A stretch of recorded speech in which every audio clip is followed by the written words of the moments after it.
বয়ান করি মনে হয় যেন তোমগো টাকার কেনা আমি গোলাম, এত দুর্বল হইয়া বয়ান করি পাও দইরা দইরা।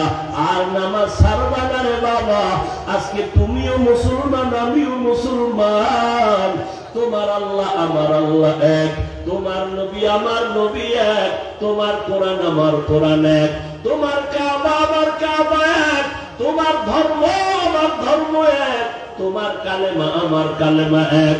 অথচ আজকে তাকায় দেখো, আমি টুপি মাথায় না দিলে বড় লজ্জা পাই, আর তুমি টুপি মাথায় দিলে বড় লজ্জা পাও। তুমি কেমন মুসলমান? আমি দাড়ি কাটতে লজ্জা পাই আর তুমি রাখতে লজ্জা পাও। আমি লম্বা জামা না পরলে বড় লজ্জা পাই, তুমি লম্বা জামাটা পরতে বড় লজ্জা পাও। আমি বেপর্দায় চলতে লজ্জা পাই, তুমি পর্দা করতে বড় লজ্জা পাও। আমি মসজিদে না ঢুকলে লজ্জা লাগে আর তুমি মসজিদে ঢুকতে বড় লজ্জা পাও। তুমিও মানুষ আমিও মানুষ, ওরে বেঈমানের বুঝাইলে তো এত কথা বুঝবে না, তারপর আমি তো ভরসা করে বলি এই 12টা মাস আমার মুসলমানের বয়ান না করিয়া যদি হিন্দু পাড়ায় যাইয়া আমি 6 মাস বয়ান করতাম, মনে হয় যেন আল্লাহর রহমতে সব হিন্দুরা মদিনাওয়ালার আশেক হয়ে যাইত। তোমাদের পারি না কেন? আসলে আমার আল্লাহর ভয় তোমার অন্তরে নাই, মরণের চিন্তা তোমার অন্তরে নাই। ও পর্দার আড়ালের আম্মা জানেরা, আপনাদের এত সম্মান আল্লাহ দান করেছেন, কিয়ামত পর্যন্ত দুনিয়াতে কোন পণ্ডিত আলাদাভাবে নারীদের সম্মান বাড়াতে পারবে না। কোন চালাক ধান্দাবাজ যদি বলে আমরা ইসলাম নারীর পুরা অধিকার মর্যাদা দেয় নাই, আমরা আলাদা বাড়াবো। আল্লাহর কসম একবার, আল্লাহর কসম 2 বার, আল্লাহর কসম 3 বার, ওয়াল্লাহি বিল্লাহি তাল্লাহি, খোদার কসম নারীদের সম্মান আর কোন রাস্তা নাই বাড়াবার, যা বাড়ানোর আল্লাহ বাড়ায় দিয়েছেন। এখন যদি দুনিয়াদার ধান্দাবাজেরা নারীর সম্মান আলাদা বাড়াতে চায়, আল্লাহর কসম নারীর সম্মান হবে না, হবে নারীরা আরো অপমান। এর দুনিয়ার পর্দার আড়ালের আম্মা জানেরা, আল্লাহ এত সম্মান আপনাদের দান করেছেন। কিয়ামতের ময়দানে যখন আমার আল্লাহ বিচারালয়ে বসবেন, মানুষগুলো সব উলঙ্গ দাঁড়ায় যাবে, সূর্য মাথার উপরে তাপ দেওয়া শুরু করবে। আমার আল্লাহ যদি তখন ডাক দিয়া বলে, ও হাসরের মানুষেরা, আমি আল্লাহ সবার সামনে ওই ব্যক্তিকে একটা পুরস্কার দিব, যেই ব্যক্তি প্রথমে আমার মুহাম্মদের কালেমা গ্রহণ করেছে, যে প্রথম কালেমা গ্রহণ করেছে, আমি তাকে পুরস্কার দিব। ও এলাকার মুসলমানেরা, একজন পুরুষ হাসরের ময়দানে দাঁড়ানোর ক্ষমতা হবে না। আম্মা জানেরা, মাইকের আওয়াজ শুনতেছেন, ভালো করে শুনেন, কথাগুলো ভালো করে অন্তরে রাখেন। ওই হাসরের ময়দানে একজন পুরুষ দাঁড়াইয়া কথা বলার সাহস হবে না, একজন নারী দাঁড়াইয়া বলবে, ও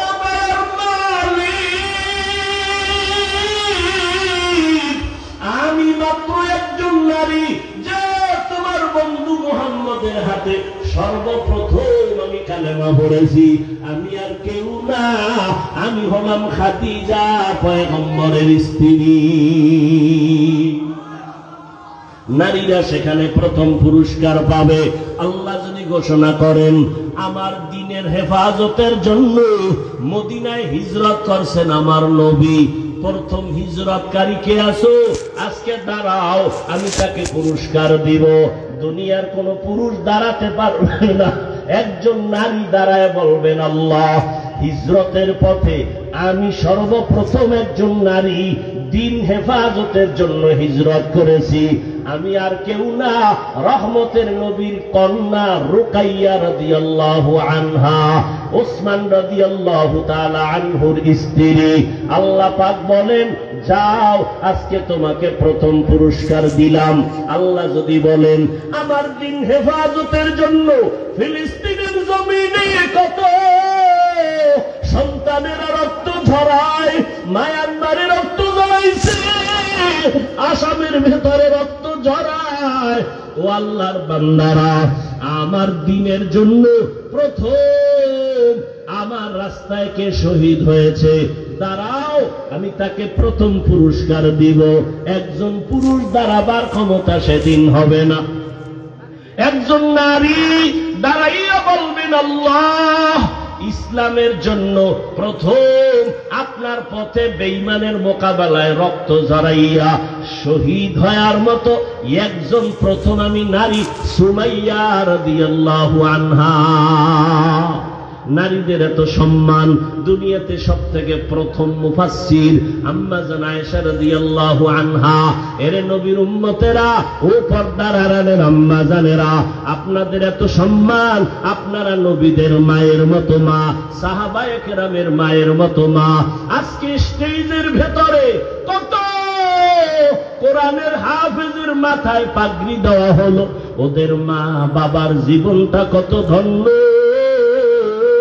ও পর্দার আড়ালের আম্মা জানেরা, আপনাদের মুহাব্বত আর মেহনত আজকে দুনিয়াতে আলেম ওলামা আসছি, আপনারা আলেমদের মা, হাফেজে কোরআনের মা।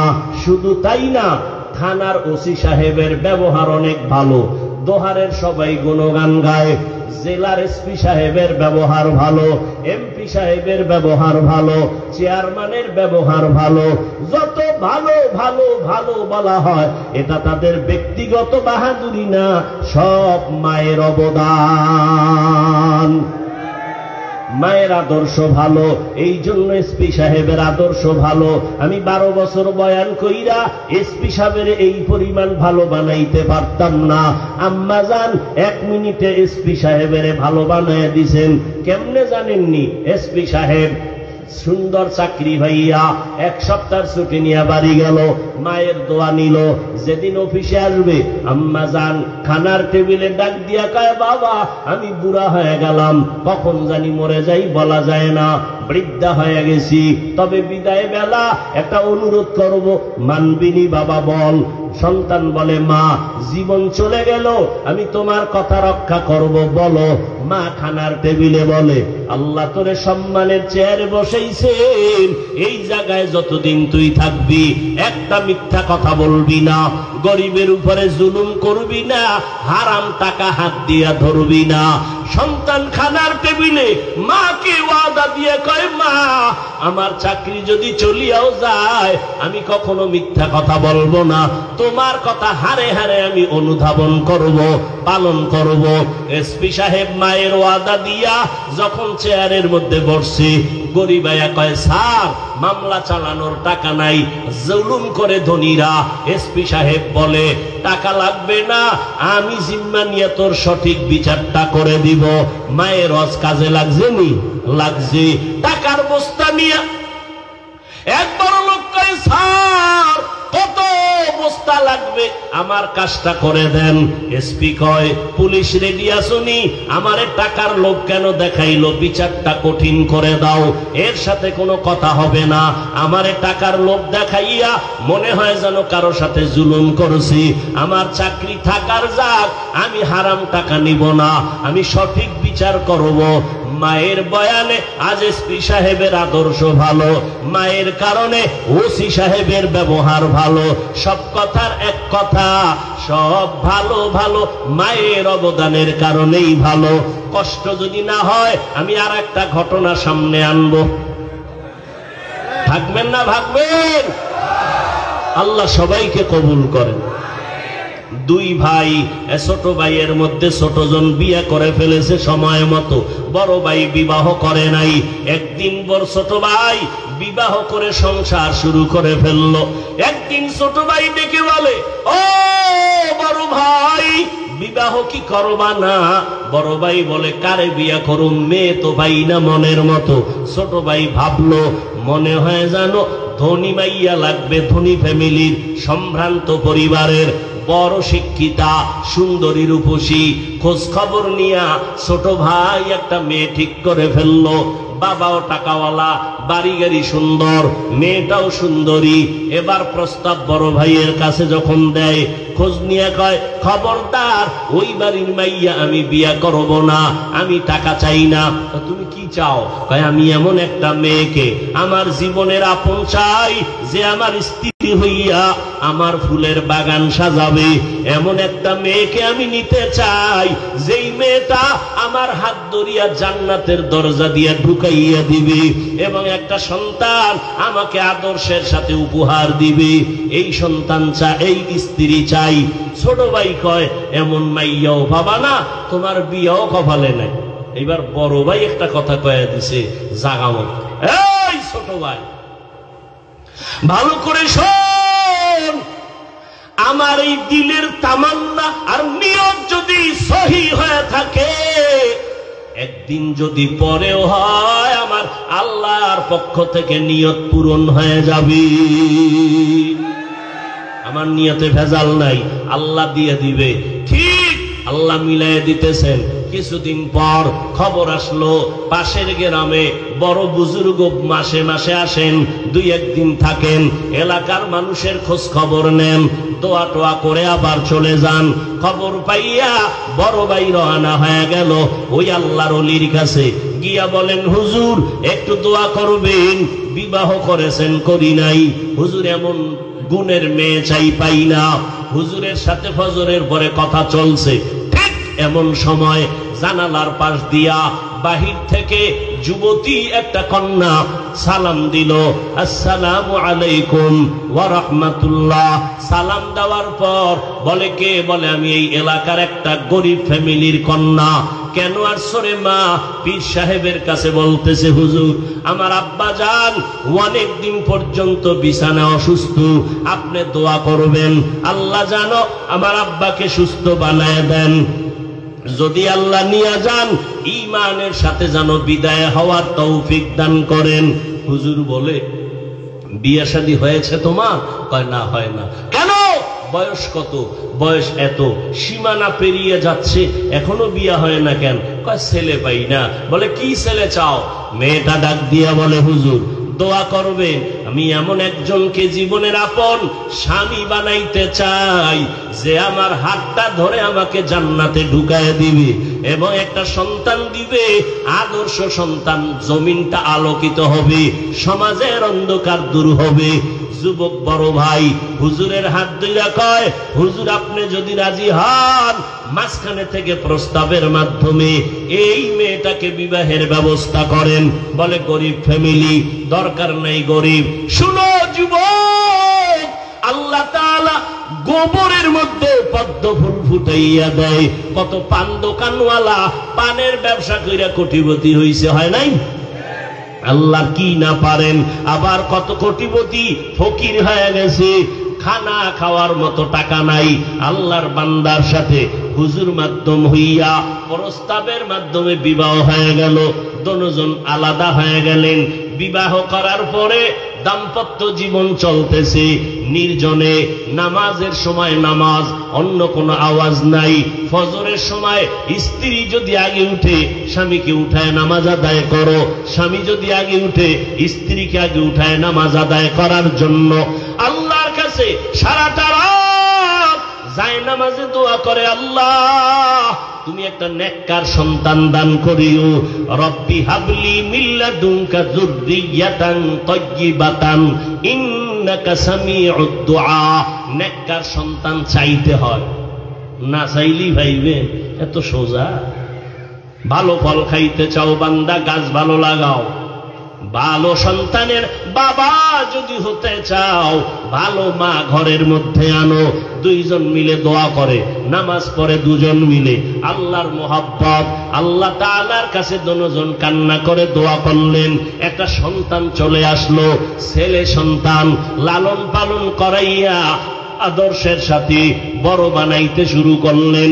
সন্তান বড় হয়, আদবওয়ালা হয়।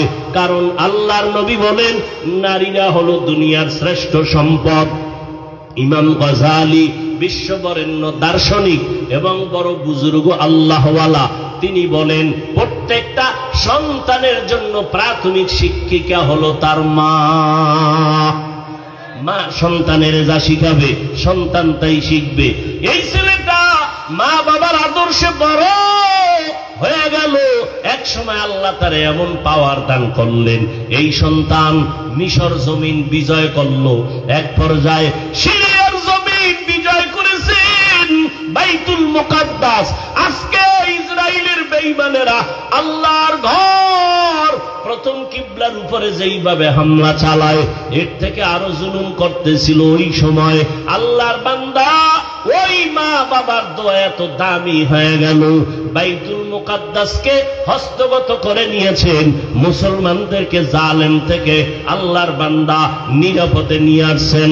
ওই সন্তান গুগলে সার্চ দিয়া দেখবা কি সুন্দর তার ইতিহাস, স্বর্ণের অক্ষরে তার নামটা ইতিহাসের পাতায় লেখা। যেই সন্তান ওই মা বাবার গর্ভ থেকে আদর্শ পাইয়া দামি হয়ে জমিনটাকে আলোকিত করেছেন, ওই সন্তান আর কেউ না, সুলতান সালাউদ্দিন আইয়ুবী। গুগলে সার্চ দাও সুলতান সালাউদ্দিন আইয়ুবী। ইতিহাস কত বিরল, মুসলমানের ইতিহাস, জাগ্রত ইতিহাস, আগুনের ইতিহাস। শুধু বলবে আর বেঈমানরা সব পালাতে বাধ্য হবে। মুসলমান মাথা উঁচু করে ইতিহাস তৈরি করেছেন, কারো কাছে মাথা নত করেন নাই। সিলেটের জমিনে শাহজালাল পতাকা উড্ডীন করেছেন, গৌর গোবিন্দের সাথে মারপিট করা লাগে নাই। ফজরের আজান দিছে, গৌর গোবিন্দের পতন শুরু হয়ে গেছে। মুসলমান তাহাজ্জুদে দাঁড়াবে, বেঈমানের পতন শুরু হয়ে যাবে। ও যুবক, ও পর্দার আড়ালের আম্মা যান, সন্তানটারে ডাক্তার বানাবেন, সন্তানটারে ইঞ্জিনিয়ার বানাবেন, আলহামদুলিল্লাহ। তবে আপনি আদর্শ কোরআনওয়ালা ইঞ্জিনিয়ার বানায় যাইয়েন, সন্তানটাকে আদর্শ কোরআনওয়ালা ডাক্তার বানাবেন। সন্তান বড় হইয়া ডাক্তারি করবে, কোরআন পড়বে, মা বাবার জন্য দোয়া করবে, মানুষেও দোয়া করবে।